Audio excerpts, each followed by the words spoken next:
Hola, buenos días con todos los señores oficiales de los distintos cursos de la Academia de Guerra Naval. Bueno, esta ya es la última sesión de clases en la cual vamos a revisar los tipos de ensayos académicos que ustedes tendrán que realizar en su permanencia en la Academia de Guerra Naval. Básicamente son dos ensayos que ustedes deben estar familiarizados en vista de que serán estos dos tipos los que se les pida elaborar eh, estos tipos de ensayos, ya sea al terminar una área de conocimiento o una materia, ya sea al terminar un módulo y de forma rígida o sine qua non al término de cada uno de sus cursos. Es por eso importante que ustedes, además de lo que les pueda transmitir en esta presentación, ustedes puedan revisar la bibliografía adjunta que se encuentra colgada en la página correspondiente para que ustedes tengan una mayor idea. Es posible que varios de ustedes ya ha trabajado con estos tipos de ensayo, pero vamos a hacer una revisión. En primer lugar, tenemos el ensayo argumentativo. Este es uno de los más importantes, o mejor dicho, para mi forma de ver, el más importante en vista de que esta lógica o esta estructura es la que va a regir cuando ustedes terminen cada uno de sus cursos, como les mencionaba. Al finalizar el curso, ustedes deben realizar un trabajo final en el cual va a ser un ensayo de tipo argumentativo, por eso su importancia. Acerca de las generalidades del ensayo argumentativo. En primer lugar, vamos a decir que el objetivo de la educación es la formación de individuos autónomos y reflexivos, concebidos como personas que piensan y actúan críticamente por sí mismos. Eso se refleja mucho en los espacios de educación superior, en vista de que lo que se espera no es únicamente una simple memorización de cada uno de los temas que se estén analizando en las distintas áreas de conocimiento, sino una reflexión y un pensamiento crítico por parte de cada uno de los alumnos. En este caso por ustedes, oficiales de la Armada del Ecuador, que a pesar que que se encuentran dentro de una institución totalmente jerarquizada, en la que goza de una doctrina fuerte que ustedes deben seguir, eso no quita o no es impedimento para la aplicación del pensamiento crítico y el pensamiento reflexivo en cada una de sus actividades y mucho más en estos espacios de educación, en el cual la libertad de pensamiento debería regir dichos espacios. La construcción de un texto argumentativo supone comprender que la argumentación versa sobre una situación polémica o controversial. ¿Qué se quiere decir con esto? Que se debe problematizar alguna cuestión que se quiera analizar o investigar. Ya habíamos visto la importancia que refleja una buena problematización de algo que nos interesaría investigar. Si no tenemos un buen problema planteado, es seguro que los demás elementos del ensayo, los elementos sustanciales, no puedan ser bien elaborados en vista de que el problema va a tener deficiencias. Una situación polémica o controversial en la que usualmente existen diferencias de puntos de vista, de modo que se exponen razones y justificaciones tendientes a resolver las diferencias planteadas. Esta parte es muy importante en vista de que el autor de cada uno de los ensayos debe tomar una postura. El ensayo argumentativo tiene como característica que el autor va a reflexionar pero tomando una postura acerca de la cuestión que se esté analizando, una postura ya sea en positivo o en negativo, pero y trata de persuadir, trata de convencer al lector de que su posición es la correcta. Entonces esa es una de las características principales. En la preparación de una argumentación eficaz, el escritor necesita coordinar varios factores de manera simultánea. Entre ellos, necesita poseer conocimientos del tema sobre el que se escribe. Esto, si es que ustedes en cada una de las materias que van a revisar, si es que no tienen el conocimiento, lo van a adquirir al estudiar dichas materias. Por lo tanto, este sería un punto superado. Saber quiénes serán sus potenciales lectores. Aquí existen dos situaciones. La primera, conocemos de cajón que el primer lector va a ser el profesor, quien va a evaluar nuestros trabajos. Y el segundo punto es que sea posible que el trabajo esté bien realizado y se pueda optar por una publicación. Entonces allí ya debemos analizar quiénes serían los potenciales lectores de ese ensayo publicado para realizar los ajustes correspondientes, en vista de que una cosa es presentar un trabajo, un ensayo a un profesor y otra cosa ya es publicar, como lo habíamos visto en las anteriores sesiones. Reflexionar sobre qué es lo que se desea comunicar. Como les había mencionado, si nosotros tomamos una postura sobre un tema, debemos analizar y estudiar de manera correcta cuál es precisamente dicha posición que nosotros hemos tomado y por qué es importante defender dicha posición. Entonces aquí cabe perfectamente el término reflexionar que se lo puede visualizar aquí en la presentación, en virtud de que se debe realizar una buena reflexión sobre la importancia y qué se desea comunicar. ¿Cómo hacerlo para producir en ellos los efectos que desea? ¿En ellos en quiénes? En los lectores. ¿Cómo hacer, cómo escribir para lograr los efectos deseados? ¿Cómo lograr persuadir al público? Es por eso importante conocer quiénes van a leer ese ensayo. Por ejemplo, cuando ustedes realicen ensayos al terminar una materia o al terminar un módulo, deben conocer los profesores que fueron parte de dicho módulo y deben basarse en la materia dictada, en la teoría asimilada, para que ustedes puedan, en virtud de esos conocimientos aprendidos, plasmar una posición sobre un tema cualquiera. Los profesores, al ver que se está aplicando la teoría, se está aplicando el contenido de la materia que ellos han desarrollado, van a sentirse satisfechos, al menos en la parte teórica, y luego casi de forma segura también en la práctica, porque van a ver que existe el conocimiento, existe el aprendizaje teórico, que es mucho más fácil una vez asimilado ya ponerlo en práctica. Otro punto es que debe preguntarse acerca de lo que se desea probar. La argumentación, como se basa en evidencias, tiene que saber exactamente qué es lo que se desea probar y cómo se lo va a probar.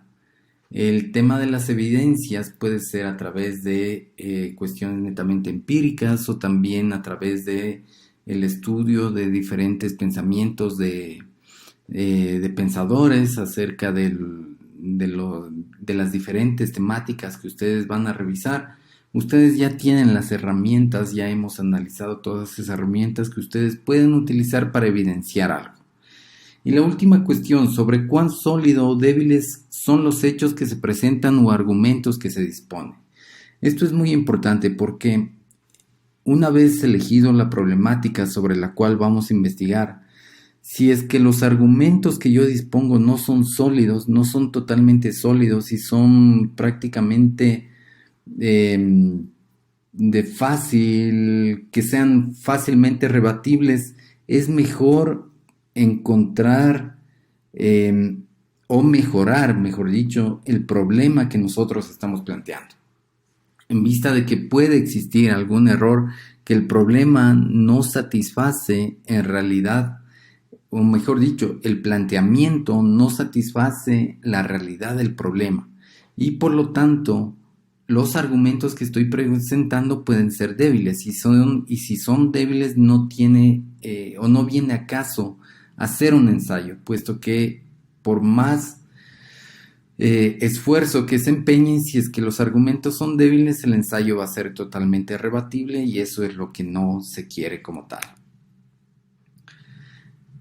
Hay una fase de preparación para la realización de estos tipos de ensayos y para abordar dicha fase se pueden recomendar hacerse ciertas preguntas que podrían no garantizar, pero de cierta forma brindar mejores ideas sobre lo que voy a escribir.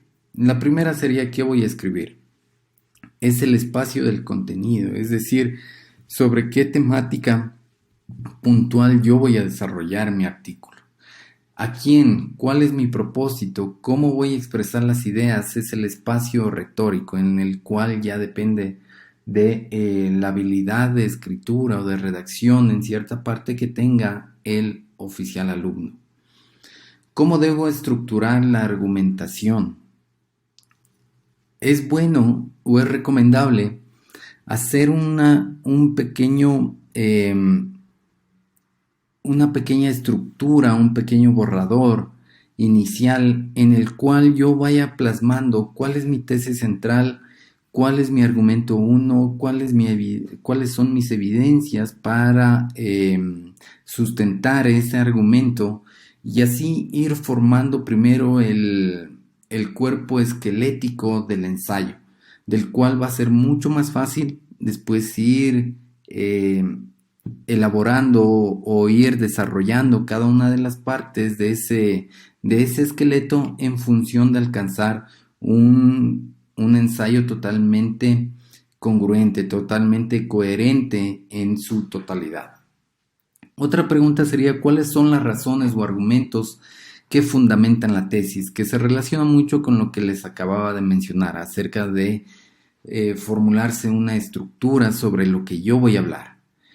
Y por último, ¿cuáles son los contraargumentos con los que podría enfrentarme? Aquí es muy importante en vista de que en la estructura del ensayo se les va a pedir una tesis, 3 argumentos a favor de esa tesis y un contraargumento.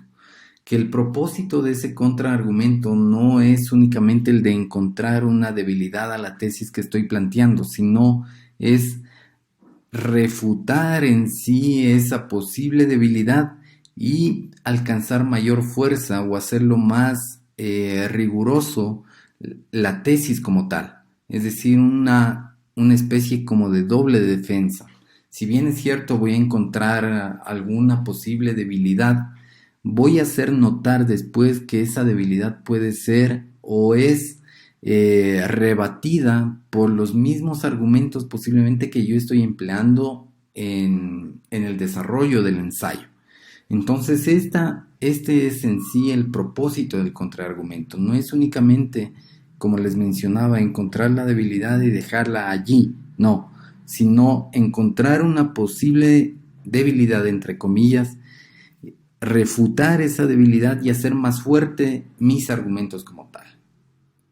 Y en este sentido diremos que es importante considerar que cuando nos enfrentamos a un texto, la estructura que presenta no es única, sino que cada texto tiene una complejidad dada las diferentes secuencias estructurales que presenta.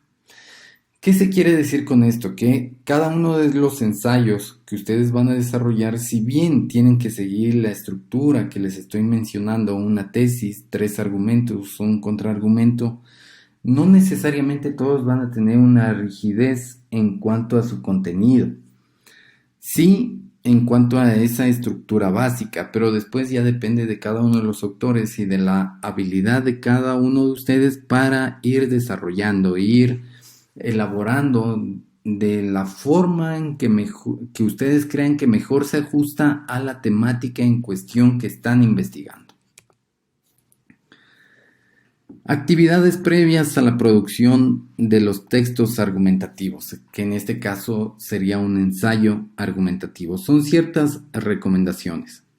Leer textos argumentativos y responder ciertas preguntas. Es bueno seleccionar algunos textos que traten temas que resulten interesantes para los estudiantes, leerlos y responder las siguientes preguntas. Aquí lo recomendable sea que en cada una de las áreas de conocimiento o en los módulos ustedes elijan ciertos textos y puedan realizar las preguntas que se van a plantear a continuación. ¿Cuál es la tesis que se debate en el texto? ¿Existe algún problema que se plantea y sobre el cual el autor discute? ¿Se muestra el autor de acuerdo o en desacuerdo con la situación planteada? ¿La defiende o la refuta? Es decir, ¿qué posición está tomando? ¿Cuál es el tema tratado y la hipótesis central del autor? Tenemos que distinguir específicamente cuál es el tema por un lado y la hipótesis que él está planteando sobre ese tema. ¿Cuál es la intencionalidad que tiene el autor? ¿Estás de acuerdo con ella? Podría ser que a algunos nos guste o más allá del gusto sea una cuestión que nos parece correcto o incorrecto lo que está planteando algún autor. Se podría identificar cuáles son los argumentos que el autor emplea para llegar a la tesis, de la tesis a la conclusión, perdón. Esto es muy importante, que nosotros logremos visualizar cuáles en una lectura, cuáles son los argumentos que está planteando el autor para ir de la tesis a la conclusión. ¿Podrías identificar alguna conclusión? Esto más allá de que por lo general las conclusiones están escritas casi al terminar los textos, es posible que existan conclusiones medias, en las cuales no necesariamente estén ubicadas al finalizar los documentos, sino que puede estar en el desarrollo. ¿Se comparte con esas conclusiones? Y el por qué. Otra recomendación es analizar los textos argumentativos, que en realidad tiene mucha relación con lo antes mencionado. Los componentes de una argumentación son la presentación explícita de un punto de vista, una tesis u opinión. Premisa o regla general que corresponde al saber general sobre el hecho y situación. La exposición de los argumentos o razones que deben favorecer el convencimiento o la adhesión del lector. Y por último, la conclusión a la que el autor arriba, que confirma la tesis propuesta o la refuta también. Entonces aquí nosotros tenemos los componentes de una argumentación que deberíamos estar en capacidad de ir distinguiendo cada uno de ellos. De igual forma, estrategias retóricas argumentativas. El análisis se debe centrar en las razones que el autor expone para defender su tesis. Bien puede ser a través de una explicación, argumentos de autoridad, comparación, descripción, analogía y datos estadísticos. Me parece que todas estas herramientas ustedes no tendrían problema. Puede ser que en el argumentos de autoridad, ¿a qué se refiere? Se refiere a las posturas que tienen autores que ya han alcanzado un reconocimiento dentro del mundo científico. Hablemos de Henry Kissinger, de Kenneth Waltz, de Hans Morgenthau, de Joseph Nye, de Alfred Mahan, de Raoul Castex. Ellos ya tienen un reconocimiento, entonces lo que ellos plantearían en cada una de sus tesis serían argumentos de autoridad. Los argumentos en favor y en contra. Identificar cuáles argumentos se presentan a favor de la tesis y cuáles son los contraargumentos que se están presentando. ¿Por qué el énfasis en los contraargumentos? Puesto que, como les mencioné, en la estructura del ensayo que se les pedirá existe la realización de un contraargumento. Y por último, redactar argumentos en favor y en contra. Ante un problema de investigación, analizar cuáles son los argumentos que nosotros tenemos a favor y cuáles son los argumentos que tenemos en contra. Y lo importante de esto es alcanzar un balance de que los argumentos que yo he tomado o que están sosteniendo en la postura que yo he tomado sean más fuertes a los que contradicen dicha postura. Ya en la producción de los textos argumentativos, vamos a hablar de dos temas principales. El uno, la planificación del texto, y el otro, la planificación de las ideas. ¿A qué se refiere cada uno de ellos? La planificación del texto. Pensar y reflexionar antes de escribir, es decir, decidir qué decir y cómo decirlo según el propósito comunicativo. ¿Cuál es la recomendación ante esto? Hacer los trabajos con el tiempo necesario. Si es que nosotros dejamos para el último la realización de los trabajos, especialmente de los ensayos, vamos a ver que llegará un momento en que nos sentamos y empezamos a llenar el papel según las ideas que se nos vengan. Y esa no es una reflexión, no es un análisis que se necesita. En vista de que, como vamos viendo, se necesita primero tener una estructura para ir clarificando las ideas. Esa estructura tampoco les va a salir de primerazo, sino que ustedes tienen que ir plasmando la estructura, analizar cuál es el peso de cada uno de los argumentos, cuál es el peso del contraargumento. Pero si ustedes esto no lo realizan con tiempo, se les dificultará sin duda el trabajo. Asimismo, comprende la definición de objetivos y el establecimiento del plan que guiará la producción. Como ustedes pueden ver, consta de una planificación en la cual se establecen los objetivos y después también un plan que se tendrá que seguir o que es recomendable seguir un plan para ya la elaboración como tal del documento, que es básicamente esta estructura o este esqueleto que yo les mencionaba anteriormente. Usar textos que nos sirvan de modelo es imprescindible, bien para examinar algunos modelos de textos argumentativos que permite identificar su estructura y la forma como el autor desarrolla las ideas y los argumentos. Por lo general, todos los textos científicos de las ciencias sociales, de las relaciones internacionales, de la estrategia, son textos argumentativos, en vista de que cada uno de los autores va a defender su postura. Por ejemplo, Mahan, como uno de los pensadores principales de las distintas materias que ustedes van a tener, él tiene la tesis acerca de la confrontación directa. Puede ser que Castex tenga una línea contraria, que sería una aproximación indirecta, como la llamaba también Liddell-Hart. Entonces, aquí es bueno tomar libros de ese tipo de pensadores e ir analizando cuáles son los argumentos que ellos van alimentando para llegar o para que les permita concluir algo acerca de su tesis. El segundo punto, la planificación en las ideas. El objetivo de la argumentación es la intencionalidad de persuadir al lector, de incidir en su opinión. Por tanto, todo el texto debe responder a este objetivo. ¿Qué se quiere decir con esto? Es que una vez que nosotros hayamos decidido sobre qué vamos a investigar, hayamos planteado de manera correcta ya el problema, lo que viene después es encontrar la forma de estructurar el documento para alcanzar una persuasión al lector.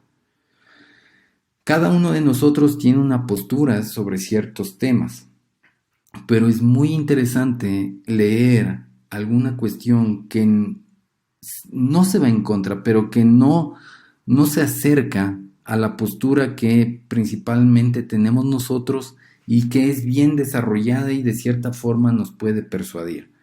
Por ejemplo, en el tema de las relaciones internacionales hay personas que somos seguidores del realismo, hay otras personas que son seguidores del liberalismo y hay otros que son seguidores de la teoría crítica que deviene del marxismo.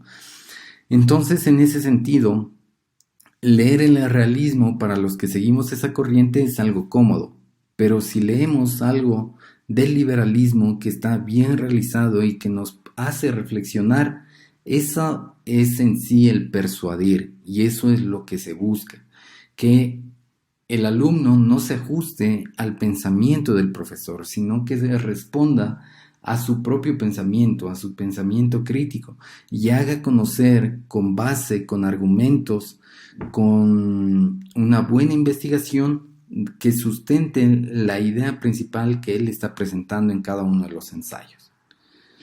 Identificar las ideas de apoyo e ideas en contra de la tesis, que ya lo hemos visto en otros puntos como en la planificación del texto. Elaborar esquemas con las ideas tentativas tratando de formular la tesis a sostener, de exponer los argumentos con hechos sólidos para defender puntos de vista y arribar a las conclusiones. Este esquema sería el esqueleto que les había mencionado, en la cual se iría formando la tesis, los argumentos, el contraargumento y cada una de las evidencias que alimentan a esos argumentos y a los contraargumentos. Algo muy importante es que en textos académicos la persuasión debe estar dirigida hacia la razón, en vista de que se puede persuadir también hacia lo subjetivo, hacia los sentimientos, hacia las pasiones. Pero en lo académico, como ustedes saben, debe responder o debe estar empíricamente sostenido, la razón es la que debe ser persuadida. En ese sentido, persuadir con el predominio de la objetividad, construyendo un discurso convincente. La cita de autoridad, ya sea de un científico o un investigador, la opinión de un especialista, la definición, ejemplificación, descripción detallada y precisa de un objeto o una idea, analogía y comparación, enumeración de fuentes de información, testimonios creíbles y pruebas estadísticas serían las herramientas básicas que nosotros debemos optar o nosotros debemos emplear para lograr esa persuasión hacia la razón de los quienes o de quienes están leyendo nuestros documentos. Bien, una vez analizadas esas tantas características, vamos ya a analizar cuál es la estructura del ensayo argumentativo. En primer lugar, tienen una carátula. Como la GENA, ustedes conocen, ya tiene sus formatos establecidos, es necesario la realización de una carátula. El segundo punto es el resumen. Aquí, haciendo una pausa, es muy importante que ustedes recuerden lo que veíamos en cuanto a la estructura general de un documento científico, de un ensayo, de un artículo científico. Recuerdan ustedes que había ciertos porcentajes en los cuales cada uno de los elementos que hacen parte del ensayo se deben basar. Si bien les decía, no son rígidos, son una buena guía para que ustedes puedan seguir como tal. Entonces, recuerden aquí o revisen nuevamente esa parte en la presentación donde ustedes tienen incluso gráficamente cuáles son dichos porcentajes. El resumen contendrá una breve descripción del contexto de la investigación. No se emplean citas en vista que en el resumen se especifica el objetivo general, la metodología empleada, el principal resultado y la principal conclusión que está desarrollado dentro de nuestro artículo. Entonces, en tal sentido, en esta parte no se debe citar a ningún autor en vista de que se entendería de que se trata del trabajo que nosotros hemos realizado y como es de nuestra autoría los principales hallazgos, las principales conclusiones, entonces no es necesario citar a nadie. La extensión depende en sí de la extensión del texto total, pero se estilan alrededor de 100, 200 palabras, sin problema podría llegar a las 250, no es una situación rígida, pero como les menciono, también esto va en función de la extensión del documento, no debiéndose pasar del 10% del número de palabras total ordenadas en el mismo. El tercer punto es el abstract, que básicamente es una traducción del resumen al inglés, en vista de que puede ser que alguien esté interesado, puede leer el abstract y si bien el documento no sería publicado en inglés, o posiblemente sí, pero lo más seguro es que sea publicado en español, pueda después él realizar una traducción propia del documento, pero que el abstract esté en el idioma universal como es el inglés, ayuda mucho a que el documento pueda ser leído por más personas. En la introducción, que es el cuarto punto, ¿cuál es el asunto o problema? ¿Por qué surge el tema que se está investigando? ¿Cuál es la respuesta que se propone a ese problema? Aquí el autor debe indicar con claridad su posición mediante la elaboración de una tesis. Es por eso muy importante que en todos estos tipos de ensayos argumentativos exista una tesis como tal. Bien sea si se sigue una metodología cuantitativa o una metodología cualitativa. Recordarán ustedes que antes decíamos que en lo cualitativo no necesariamente se puede o se debe establecer una tesis, pero en este tipo de ensayo argumentativo sí, porque la tesis es el eje central desde el cual yo voy a armar los argumentos y el contraargumento, y por tanto debe constar una tesis. ¿Cuál es la metodología empleada? También se debe introducir dentro de la introducción, en qué secuencia se expone el trabajo, y aquí una situación más que no está anotada pero que es importante. La parte del marco teórico. Como les había mencionado anteriormente, el marco teórico debe estar desarrollado bien sea en la introducción o bien sea al inicio del análisis, en vista de que es lo que va a cobijar o la teoría que va a abrigar todo lo que yo voy a mencionar en el desarrollo de mi trabajo. El quinto punto, el análisis. Parte del ensayo en que se exponen y analizan los argumentos que guardan relación con la investigación y que se usaron para validar la tesis definida en la introducción.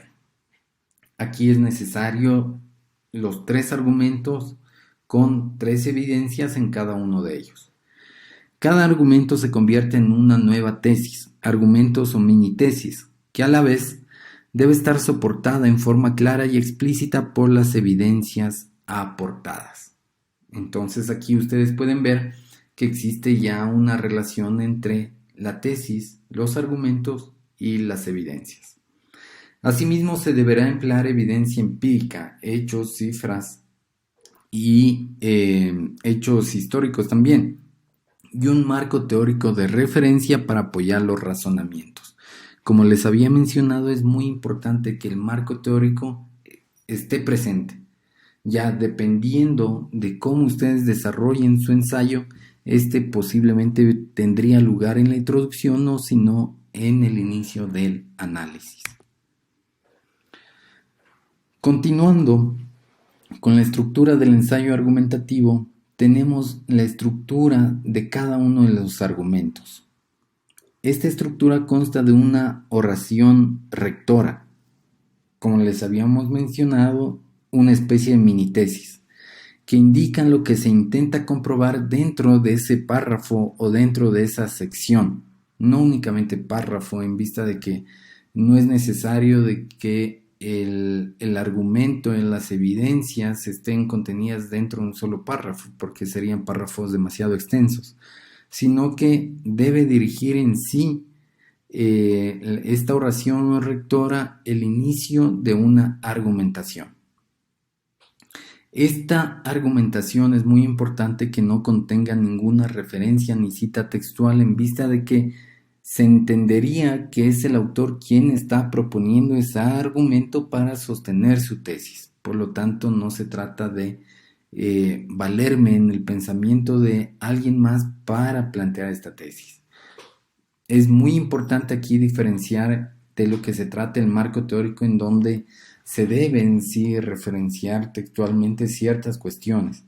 Y como les había mencionado, no tratemos de utilizar más de 4, 5, excesivamente 6 citas textuales. Utilicemos el parafraseo, obviamente citando, indicando de que se trata de un parafraseo, pero las citas textuales que no pasen de las 5 o 6. Es algo difícil en vista que necesita mayor argumentación, mayor conocimiento del tema, mayor habilidad de redacción por parte del autor, pero esto les ayudará mucho para ir desarrollando dicha habilidad. Cada uno de los argumentos debe constar de 3 evidencias, de una conclusión o razonamiento y de una fase de transición.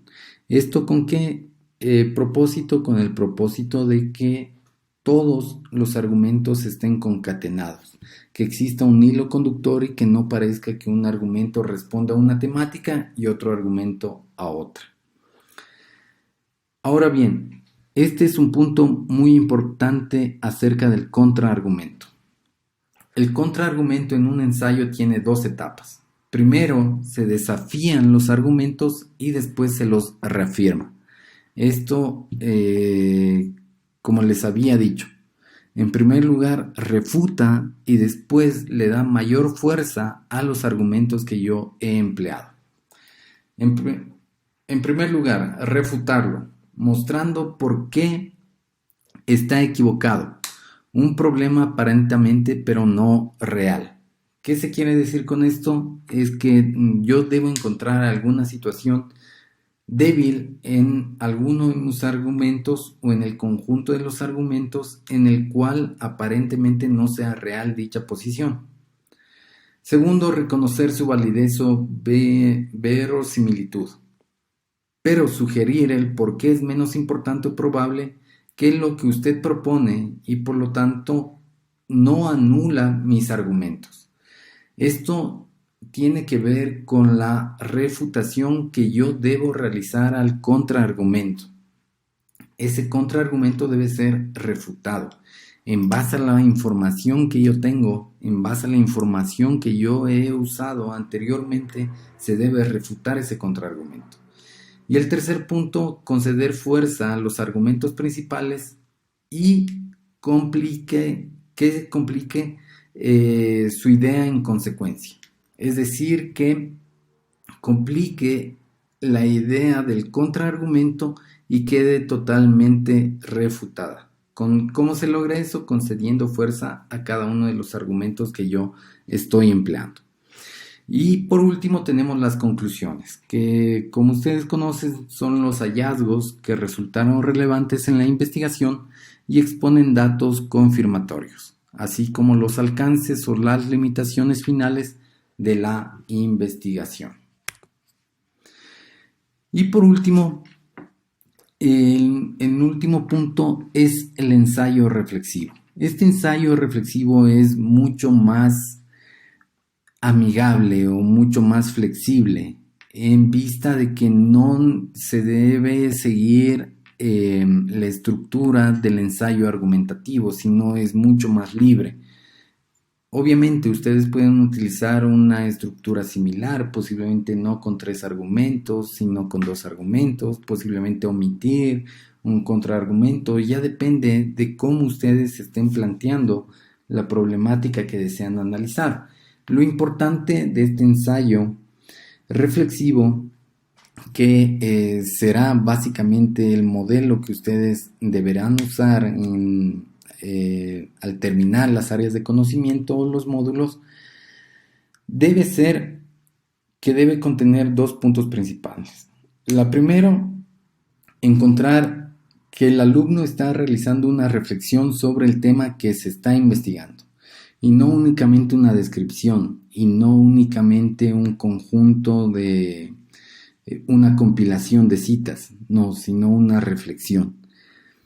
Como ustedes conocen, la libertad académica debe ser aplicada y por lo tanto, si es que un alumno tiene los argumentos necesarios para transmitir una idea o un pensamiento propio, dichos pensamientos deben ser respetados dentro del contexto académico en el que estamos, obviamente.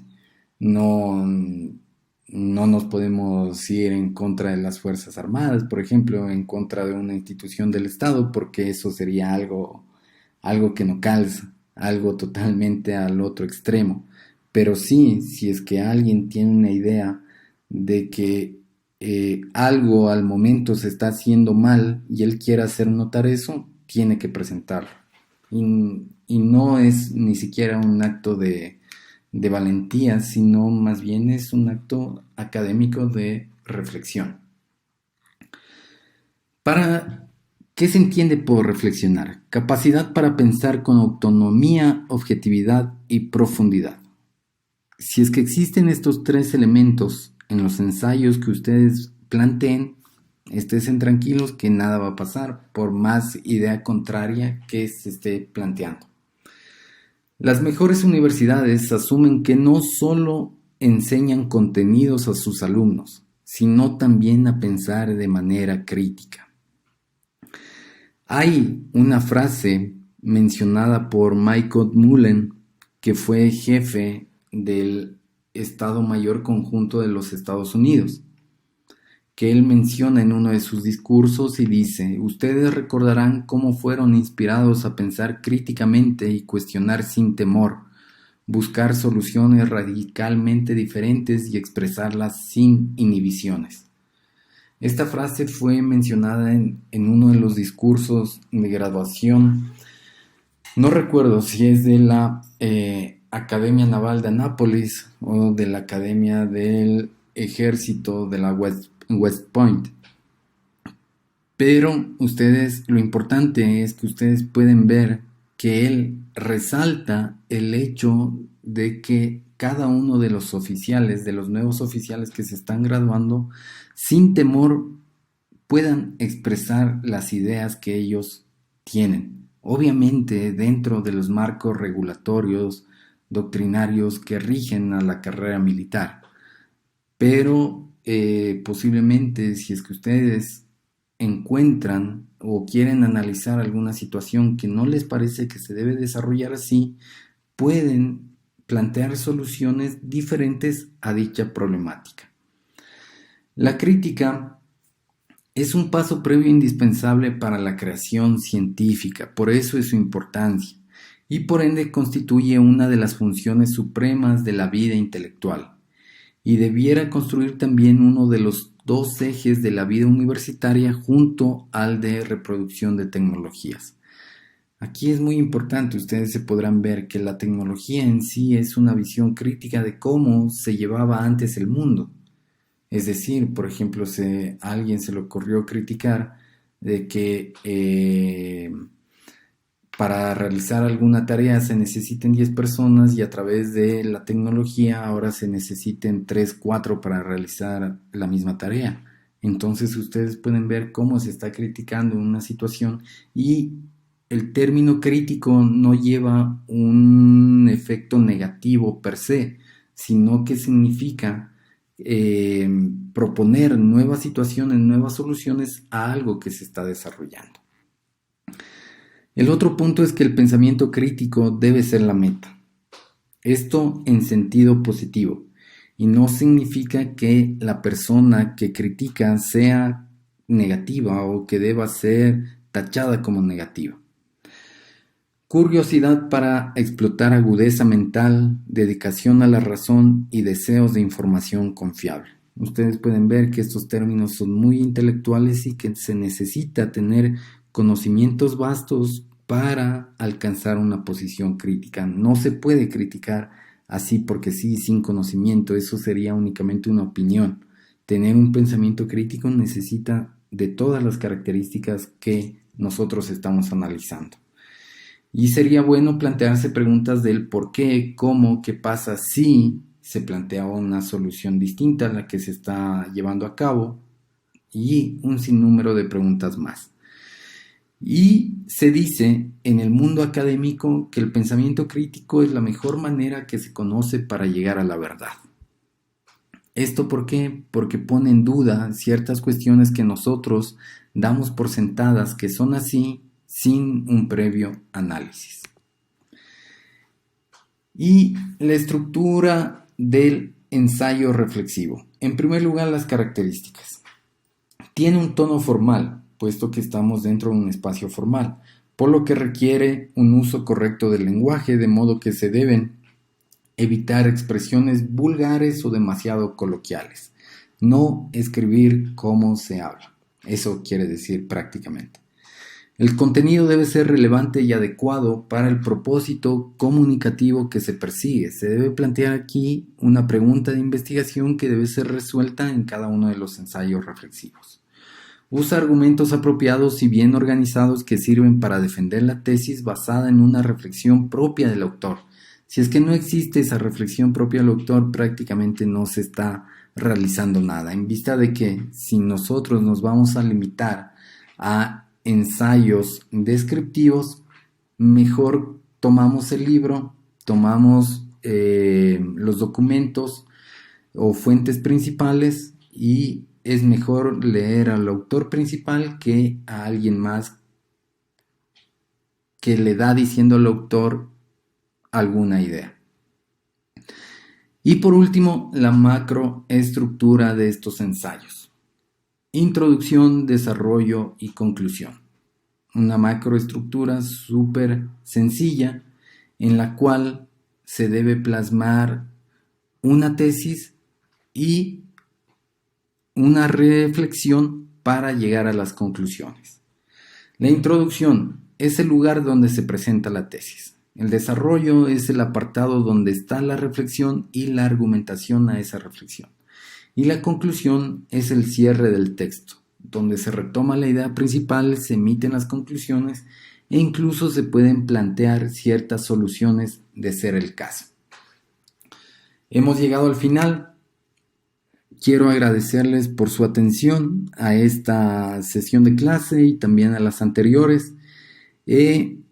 Motivarles una vez más a que tomen los textos bibliográficos que están en la referencia que se ha usado como bibliografía para construir esta materia, que de seguro les va a ayudar mucho.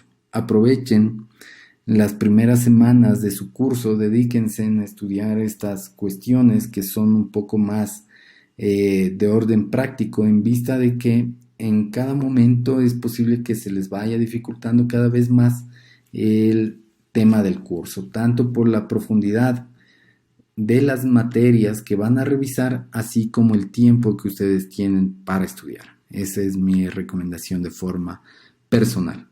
Agradecerles una vez más, y cualquier duda, cualquier inquietud, por favor, a través del correo electrónico estoy a su disposición. fchamorro@armada.mil.es. Muchas gracias por su atención.